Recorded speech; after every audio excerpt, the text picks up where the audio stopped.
Hi everyone, I hope you are doing well and welcome back to the AI Tech Explained Right channel, the place for AI professionals and enthusiasts to stay updated with AI advances. This is another video of the CLAUDE3 series.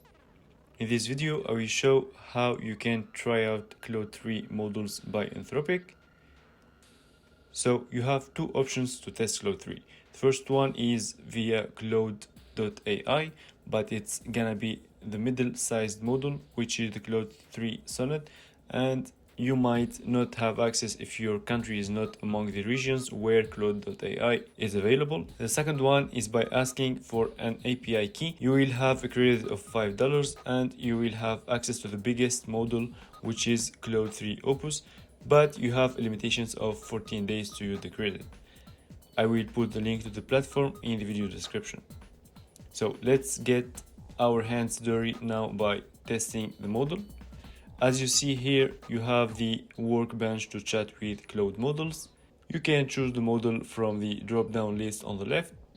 You can fix the temperature, which helps the model to be more or less creative in its answers. Setting it with a higher value makes the model more creative. And you have the max tokens, which is the maximum length of the model's answer. So let's leave these values as is and test the model. Concerning the prompts, we have the system prompt, which is kind of the role that we ask the model to take, and the user prompt, which will include our question. And you can even add messages here, for example, by adding the model previous answers to be considered in the conversation. Let's start to test with these prompts. We give the model the system message. Be useful and don't invent information that you don't know. So these two to avoid hallucinations a little bit. And the user message will be describe yourself in 2 lines.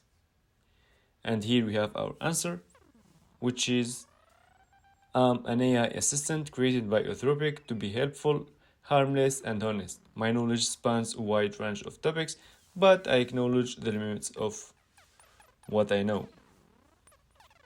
As you see here, we can add the generated answer to the conversation to be considered in the next interactions. Now let's ask another question. Give 3 of the topics that you are talking about. So here to mention what has been already said in the previous answer. And here we have 3 topics, which are science and technology, history and culture, and current events and politics.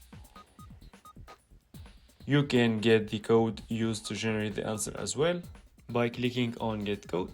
So let's parse it quickly. Here we import Anthropic library.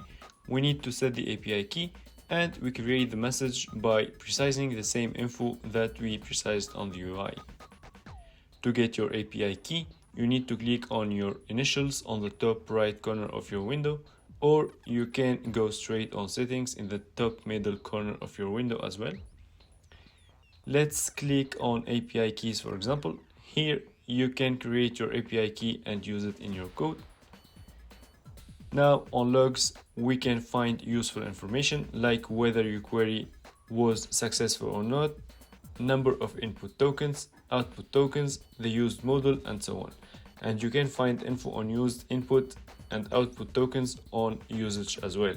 Now, if you want to try out new prompts, you need to click on the small plus here on the top left corner, or you can get the list of your prompts here on the left as well by clicking on the 3 dotted lines. Let's create a new prompt then, where we will use an image to be the context of the model to answer the question.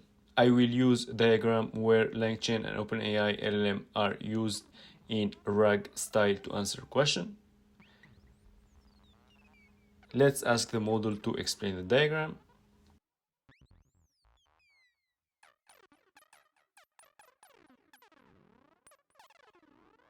And here we have the answer. This diagram illustrates the process flow for retrieving relevant information based on a user's prompt or query. The steps are: the user inputs a prompt or query. This prompt is sent to query vector store, which likely contains embeddings of documents or pieces of information. The vector store retrieves the most relevant information based on similarity between the user's query embedding and the stored document embeddings. This relevant info is represented by a jigsaw puzzle piece indicating its subset of the full information. This is amazing, guys, because it understood that this piece of puzzle, it means a piece of information contained in the vector store, which is the relevant information to answer to the question. Now, the retrieved relevant information is combined with the original user prompt to create a more complete query that provides context. This is represented by the green note icon. Finally, this augmented query is used to generate a reply back to the user, shown by the chat bubbles. Overall, it depicts a system that uses vector store to find the most pertinent information to address a user's question, combines that with the original query for context, and use that to formulate a relevant response back to the user.